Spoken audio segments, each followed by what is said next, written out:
Fiction. This is the first fiction that modern science suggests. When your mind stops working, your consciousness disappears forever. It's like unplugging a computer that was working fine. The screen turns black, all programs are terminated, and unsaved data disappears without a trace. The end. That's it. There is no afterlife, no soul, no judgment. It just transitions to a state of non-existence. Physicist Steve Hawking summarized it. When a computer crashes, it doesn't go to heaven. The same goes for humans. Such stories about the afterlife are just fairy tales for people who are afraid of death. Modern science adds strong evidence to this claim. There are countless cases where people who have injured a specific part of their body in an accident suddenly become aggressive or lose precious memories that they have kept for their entire lives. In the end, my personality, memories, and emotions that I believe to be me were all just the result of complex electrochemical signals created by my inner ideology. The soul is not a thing. However, the father of Western philosophy, Plato, thought completely differently. He argued that the body is the soul's sense. Death is the moment of true liberation. This is also the reason why his teacher Socrates was able to be born even after being sentenced to death. Far from fearing death, he was excited about it. Death is a great moment when the sense door opens and the soul is liberated into the real world, the world of ideas. To Plato, the soul was like an unchanging mathematical truth. Just as 1 + 1 was true 10,000 years ago and is still true 10,000 years later, the soul also transcends time and space and exists as a soul. Even when the body disappears, the essential self continues to remain. So a true philosopher argued that while alive,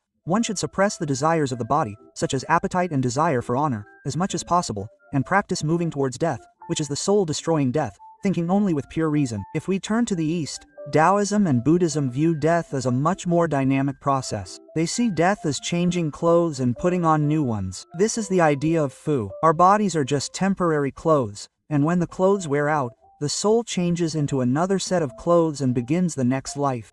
The key here is karma.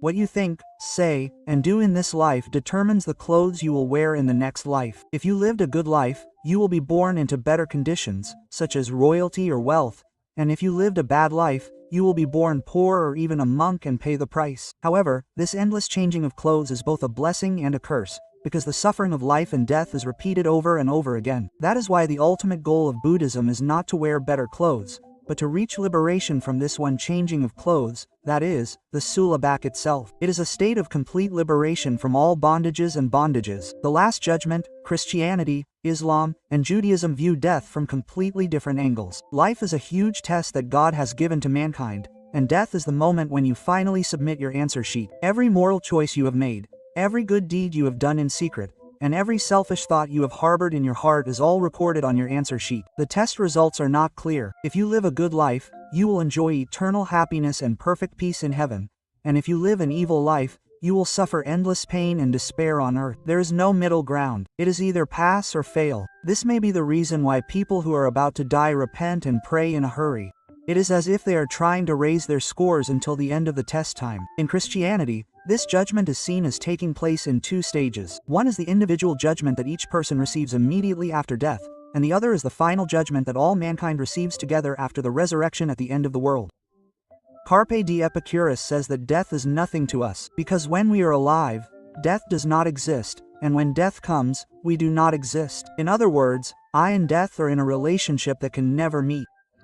Fearing death is as foolish as fearing a ghost that you have never met and will never meet. You didn't exist for billions of years before you were born.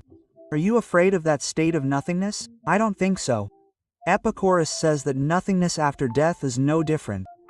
It's like an eternal, deep sleep without pain or suffering. There's no pain because there's no feeling, and there's no sense of loss because there's no consciousness. So enjoy life right now, when it's time to decide to die. The Epicureans actually created a community called a garden, where they ate and drank with friends, regardless of gender or status, and discussed philosophy. This is the original philosophy of Carpe Diem, enjoying the present. Don't regret the past, don't decide the future, and live today to the fullest. If death is a bad thing, it's because you didn't enjoy life properly.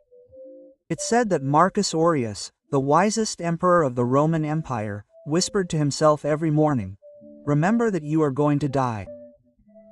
This was not a self-poem to fall into depression, but rather the core training of Stoic philosophy to live life faithfully and courageously. The Stoics accepted death as a part of nature. Just as spring must come before summer and summer must pass before fall, Birth and death are natural cycles. Just as a river cannot be stopped from flowing to the sea, death is a natural process that cannot be stopped, and everything born must die to complete the cycle of the universe. That is why Roman gladiators would shout in front of the emperor before the game that those who were about to die would be angry at you.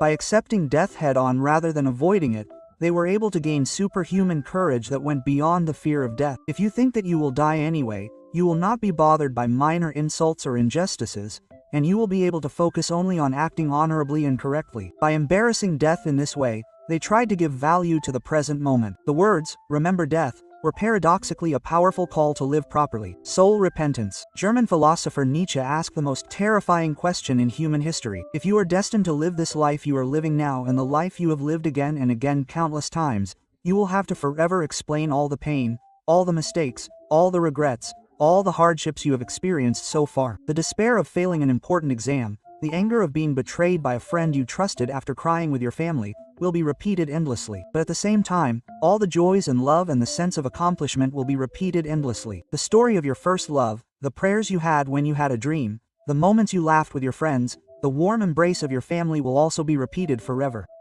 Nietzsche said that instead of cursing this terrible fate, a person who can recite it once more is a true Superman who transcends existing morals and values. It asks the question, am I living this moment faithfully and without regrets enough to be able to accept that my life, instead of ending after death, would repeat itself forever? Ontology. One of the most influential philosophers of the 20th century, Mark Heidegger, made a paradoxical claim that left all previous philosophy in jeopardy. The liver is a being that faces death. And without death, our lives would have no meaning. This does not mean that meaning only comes when we die. Let's imagine, what if there was a drama that never ended? Even if it was lacking at first, would it be fun if it continued for 50 episodes, 200 episodes, or 3,000 episodes? It would get boring eventually. Only then, before the final episode, the end, do all the episodes become meaningful as a complete story.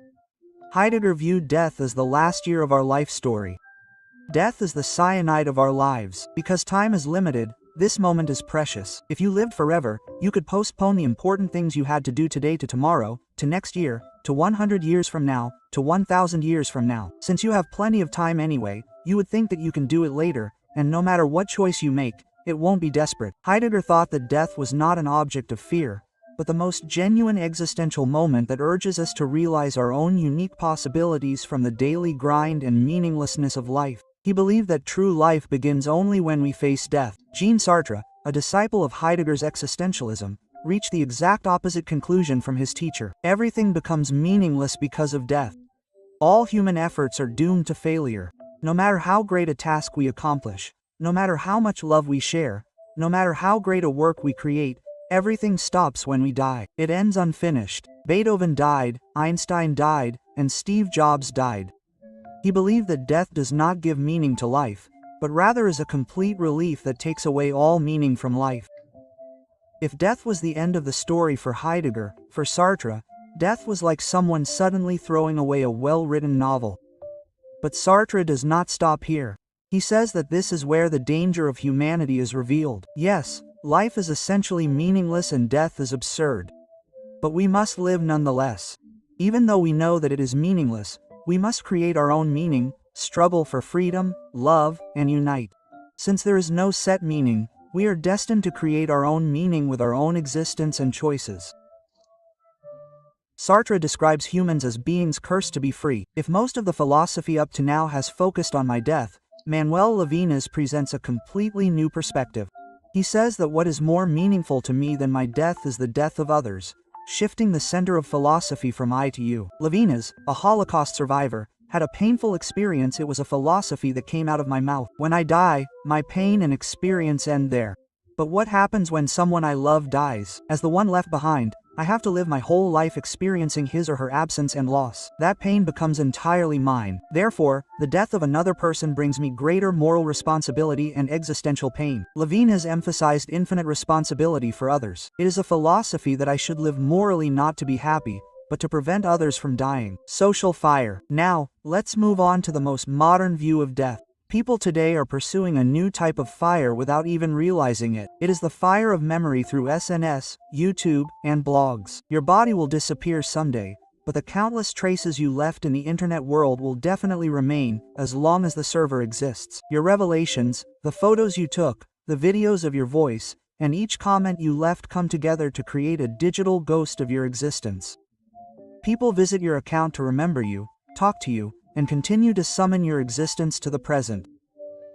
This is a social fire, different from the soul fire. In fact, this is not a completely new concept. Einstein is still alive with us with his theory of relativity 100 years later, and Yi Sun Sin has been alive and breathing with his achievements for over 400 years. In the end, the great achievements and works of a human being are the most certain form of fire. Transhumanism. Transhumanism, which is spreading centered around Silicon Valley, declares death like this. Death is not a philosophical mystery or a law of nature. It is just a solvable technical problem. Just as smallpox and polio, which were incurable in the past, were conquered with vaccines, aging and death are also a type of disease that can be conquered with science and technology. This is the future they dream of.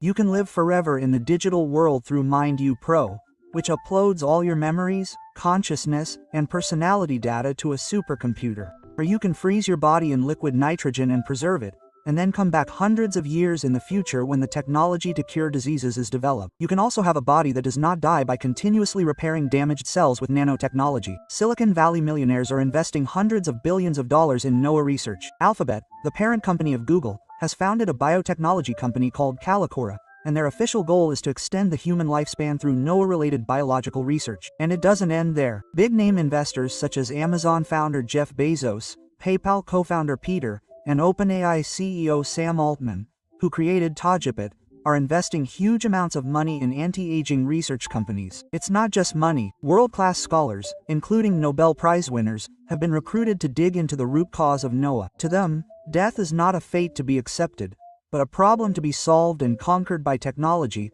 the final challenge of humanity. Who knows? Technology to truly overcome death might be developed while we're alive. I'll come back with a more unique story in the next video.